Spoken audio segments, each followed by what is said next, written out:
सभी मित्रों को जय सिया राम।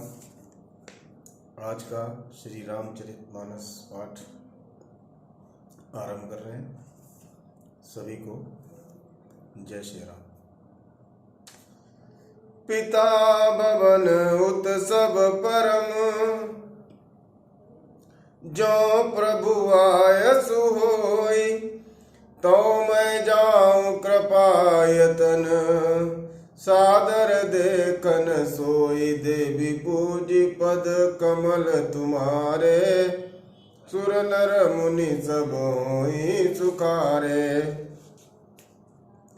कयो नीक मोरे मन भावा, यह अनुचित नहीं नेवत पठावा। दक्ष सकल निज सुता बुलाई, हमरे बैर तुमहु बिसराई।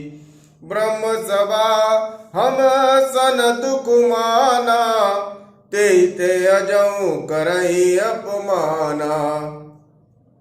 जो बिनु बोले जाऊ भवानी, राय न सीलु सने न कानी। जदपि मित्र प्रभु पितु गुरु गया, जाय बिनु बोले न संदेहा। तदपि विरोध मान जहाँ कोई, ता गए कल्याण न होई।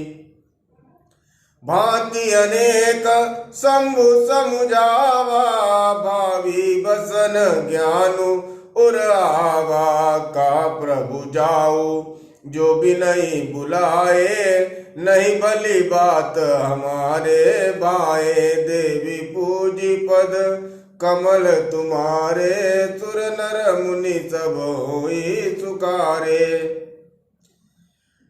कई देखा हर जतन बहु, राई न दक्ष कुमारी। दिए मुख्य गण संग तब, विदा कीन त्रिपुरारी। देवी पूजी पद कमल तुम्हारे, सुर नर मुनि सब होई सुखारे। सभी को जय श्री राम।